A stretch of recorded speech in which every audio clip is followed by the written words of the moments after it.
nous allons voir la relation entre force et mouvement. Plus précisément, nous allons voir 4 cas. Le cas d'un solide en équilibre, le cas de la mise en mouvement sans frottement et avec frottement, et le cas où le solide est à vitesse constante. Donc pour ça, nous allons nous aider d'animations sur lequel est représenté à chaque fois une caisse en bois et un personnage qui peut pousser cette caisse en bois. On peut changer la nature des supports. Ici, on a un support avec de la glace, sans frottement. Et puis, on peut mettre par exemple du bois dans ce cas-là. D'accord? Nous allons commencer par le premier cas, c'est-à-dire le cas le plus simple, la position d'équilibre.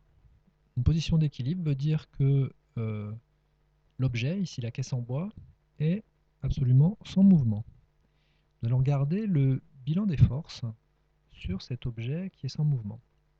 Nous avons une force qui est le poids, qui est exercé sur le centre de gravité et qui est dirigé verticalement vers le bas.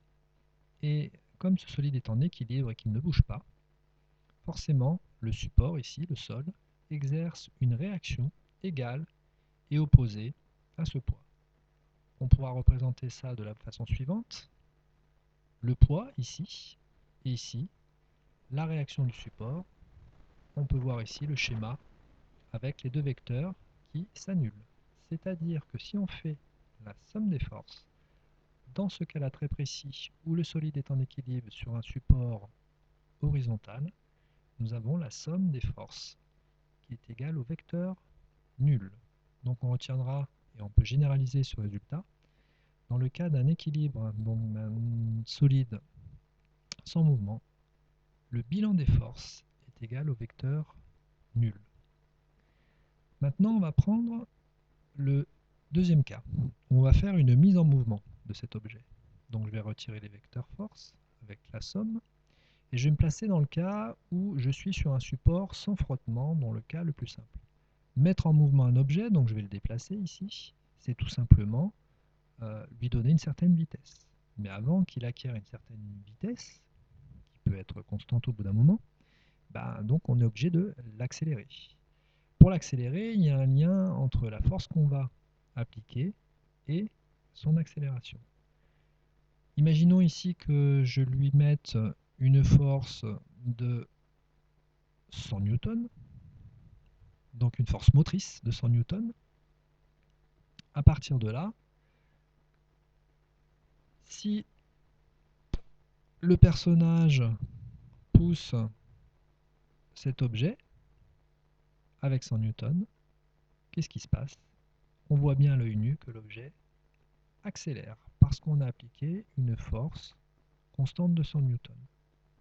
Qu'est-ce qui se passe au niveau du bilan des forces? Donc, ici, au niveau du bilan des forces, donc je remets les 100 newtons, je lui demande pareil de réappliquer cette force. Et maintenant, je vais faire apparaître les vecteurs force. On voit qu'il y a toujours la réaction et le poids, et on voit qu'il s'additionne ici une force horizontale pour mettre en mouvement, qui est dans le même sens du mouvement en fait, pour mettre en mouvement cet objet.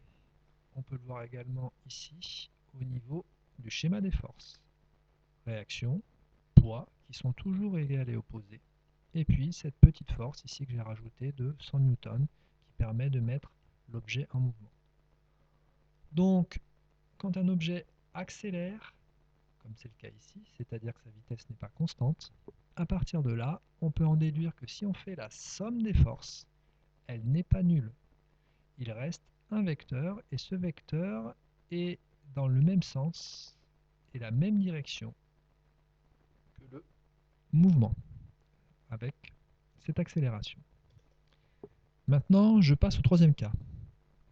Avec la mise en mouvement de toujours cette caisse en bois d'un objet, mais avec un support qui ne va pas être sans frottement. Mais ici, je prends du bois, parce que j'ai que le choix ici du bois. Donc avec un support avec frottement. Donc je vais également appliquer une force motrice, la même que tout à l'heure, je n'ai pas changé la caisse, et je vais appliquer par exemple 100 newtons. On va regarder ce qui se passe tout simplement. On voit que le personnage essaye de pousser sur la caisse, mais que la caisse ne bouge pas. Ça veut dire au niveau des forces. Si je fais apparaître les vecteurs force, j'ai ici toujours la force de réaction du sol qui est perpendiculaire avec la force ici correspondant au poids qui s'annule toujours. Et par contre, comme je pousse dans le sens où je veux le faire déplacer, eh ben, je vais avoir la force de résistance due au frottement qui va être, si je fais un schéma ici, égale et opposée à cette force qui tendrait à faire bouger cet objet. Donc ça veut dire que ma force motrice n'est pas assez forte. Donc je peux l'augmenter, je vais par exemple passer à 300 newtons. Qu'est-ce qui se passe? J'ai encore ma force résistante qui s'oppose à ma force qui voudrait faire avancer cette caisse.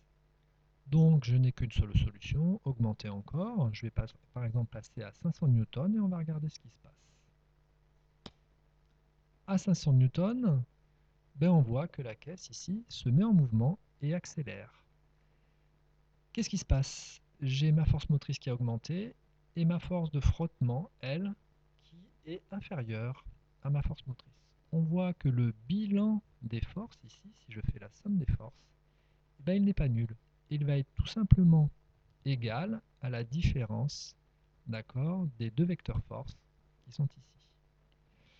Je vais prendre une autre animation pour qu'on visualise ça un petit peu mieux. Donc je vais prendre cette animation-là. En fait, là, on va être dans le référentiel de la caisse qui est là. J'ai le choix d'avoir un support sans frottement et également avec frottement. D'accord. Donc là, je vais prendre le cas où je suis avec frottement. Je peux faire ici la somme des forces et puis je peux mettre un compteur de vitesse et d'accélération. Donc je vais reprendre le cas de tout à l'heure. J'ai mis des frottements qui ne sont pas les mêmes que tout à l'heure. J'ai déjà fait des tests avant. Et je vais prendre une force de 2 sur Newton, par exemple. Si je fais ici la valeur des forces, j'ai une force de frottement qui est égale à 125 newtons, une force motrice égale à 200 newtons. On voit que la différence des deux n'est pas nulle, donc l'objet accélère puisqu'il y a une différence de force et un vecteur somme de force qui n'est pas nul, et ici en l'occurrence égal à 75 newtons. Je fais un petit arrêt sur image et on voit qu'on a une accélération qui est constante dans ce cas-là. Bien sûr, nous avons négligé le poids et la réaction. En fait, on ne l'a pas forcément négligé, on ne l'a pas fait apparaître parce que le poids et la réaction du support sont toujours égales et opposées. Donc, leur somme est nulle. Je vais maintenant passer à l'avant-dernier cas, c'est-à-dire le cas où je vais avoir ma caisse qui va être à une vitesse constante. C'est-à-dire que je l'ai mis en mouvement et je voudrais qu'elle soit à vitesse constante. Je prends le cas ici où on est sur un support sans frottement, sur de la glace. Pour le mettre en mouvement, je n'ai pas d'autre choix que de lui appliquer une force. Donc je vais faire comme tout à l'heure, lui appliquer une force motrice de 100 newtons horizontale. J'ai mon objet qui se met en mouvement. Vous avez ici la somme des forces qui est égale à la force appliquée. J'arrête ici. Je mets un arrêt sur image qui est égal à 100 newtons parce que, encore une fois, le poids et la réaction du support s'annulent. Donc le bilan des forces au total est cette force appliquée de 100 newtons qui accélère l'objet. Maintenant, dans un deuxième temps, je vais arrêter de pousser cette caisse. Donc, je lui applique 0 newton. Qu'est-ce qu'on constate immédiatement? La vitesse reste constante. Il n'y a aucun frottement. Le bilan des forces, ici, est nul. C'est-à-dire que le poids, pareil, compense, enfin la réaction du support compense totalement le poids et je n'ai aucune force motrice. Donc quand le bilan des forces est nul, on va pouvoir le généraliser, on va le voir tout à l'heure, et ben nous avons une vitesse qui est constante. Je vais maintenant prendre le cas où je suis avec un support qui a un certain frottement.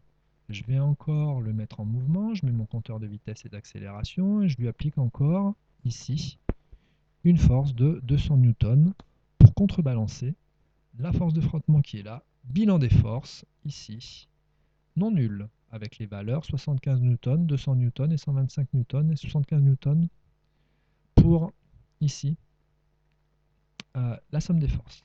Je vais maintenant appliquer une force qui va être totalement égale à la force de frottement, c'est-à-dire 125 newtons. Qu'est-ce qu'on constate immédiatement si j'exerce une force qui est totalement égale à la force de frottement? Le bilan des forces, des 4 forces, avec 2 qui ne sont pas représentées, va être nul, et automatiquement, ma vitesse devient constante, et mon accélération devient nulle. Voilà le dernier cas qu'on va voir à retenir. Quand la somme des forces est égale au vecteur nul, l'objet peut être également à vitesse constante et n'est pas forcément en équilibre.